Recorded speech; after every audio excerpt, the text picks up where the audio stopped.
সবাইকে শালোম। নিশ্চয়ই আপনারা প্রভুর অনুগ্রহে ও তাঁর আশীর্বাদের নিচে রয়েছেন। আমাদের জন্য আজকের দিনের বাইবেল অংশ আদি পুস্তক 21 অধ্যায় 15 থেকে 34 পদ। আজকের শিরোনাম মরুভূমিতে ঈশ্বর কান্না শোনেন এবং বেরশেবাতে হাগারের সাথে চুক্তি।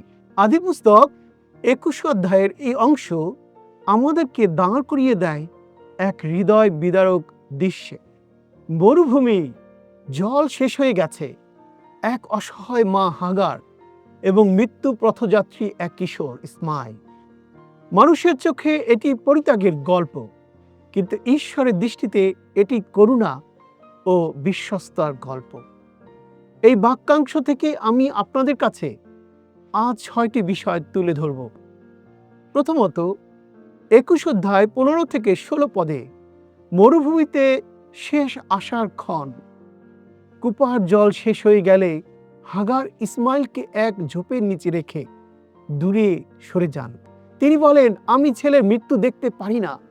এখানে আমরা এক মায়ের সীমাহীন অসহায়ত্ব দেখি। তিনি আর কিছুই করতে পারছেন না, শুধু কাঁদছেন।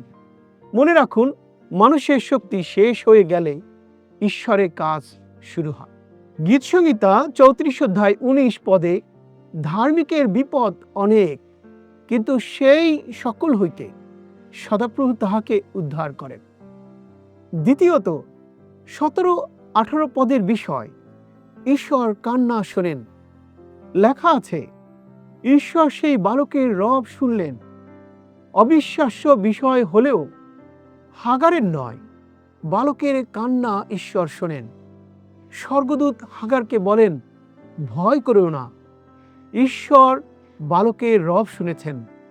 তারপর ঈশ্বরের প্রতিশ্রুতি, ইসমাইল এক মহাজাতি হবে। যাত্রা তার 3 অধ্যায় 7 পদে, আমি আমার লোকদের ক্রন্দন শুনেছি।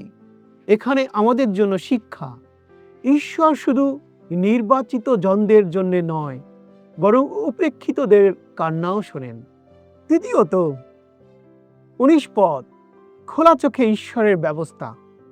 ঈশ্বর হাগারের চোখ খুলে দেন এবং তিনি একটি নলকূপ দেখতে পান। কূপটি আগে থেকেই ছিল, কিন্তু তিনি দেখতে পাননি। এটি একটি গভীর আত্মিক সত্য। সমাধান অনেক সময় আমাদের কাছেই থাকে, কিন্তু দুঃখ, হতাশা ও কষ্ট আমাদের দৃষ্টিকে আবছা বা অন্ধ করে দেয়। চতুর্থত, 20 এবং 21 পদ, ঈশ্বরের উপস্থিতিতে বেড়ে ওঠা। লেখা আছে, ঈশ্বর বালকটির সঙ্গে ছিলেন।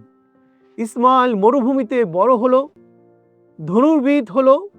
কঠিন পরিবেশেও ঈশ্বর তাঁর সঙ্গে থাকেন। এখানে আমাদের জন্য শিক্ষা, ঈশ্বরের উপস্থিতি থাকলে মরুভূমিও প্রশিক্ষণ কেন্দ্র হয়ে ওঠে। পঞ্চমত, 22 থেকে 24 পদ, আব্রাহামের জীবনের শান্তি ও স্বীকৃতি। এদিকে অবিমেলেক এবং ফিকল আব্রাহামের কাছে এসে বলেন, আপনি যা কিছু করেন তাতে ঈশ্বর আপনার সহবর্তী। এটি এক শক্তিশালী সাক্ষ্য। যারা বাইরে থেকে দেখে তারাও ঈশ্বরের কাজ স্বীকার করে। এখানে আমাদের জন্য শিক্ষা, ঈশ্বরের আশীর্বাদ নীরব থাকে না, তা সাক্ষ্য হয়ে ওঠে। মথি তার 5 অধ্যায় 16 পদে লেখা আছে, তোমাদের দীপ্তি মনুষ্যদের সাক্ষাতে উজ্জ্বল হোক। ষষ্ঠত, 25 থেকে 34 পদ, বেরশেবাতে চুক্তি ও কূপের শিক্ষা। আব্রাহাম কূপ নিয়ে অভিযোগ করেন এবং শেষে একটি চুক্তি হয়। সেই স্থানটির নাম হয় বেরশেবা, শপথের কূপ। পরে আব্রাহাম বেরশেবায় ঝাউ গাছ রোপণ করিয়া সেই স্থানে অনাদি অনন্ত ঈশ্বর সদাপ্রভুর নামে ডাকিলেন। এখানে আমাদের জন্য শিক্ষা, যেখানে ঈশ্বর আমাদের শান্তি দেন, সেখানে আমাদের উপাসনারও সুযোগ সৃষ্টি হয়। পরিশেষে বলতে চাই, আদি পুস্তক 21 অধ্যায় 15 থেকে 34 পদে আমাদের জন্য আত্মিক শিক্ষাগুলো হলো, ঈশ্বর পরিত্যক্তদের ভুলে যান না, কান্না কখনো বৃথা যায় না। মরুভূমিতেও ঈশ্বর খুব প্রস্তুত রাখেন। আজ যদি আপনি কোনো মরুভূমিতে থাকেন, মনে রাখুন ঈশ্বর আপনার কান্না শুনছেন, আর তার ব্যবস্থা আপনার জন্য খুব কাছেই রয়েছে। ঈশ্বর মঙ্গলময় সব সময়। ধন্যবাদ।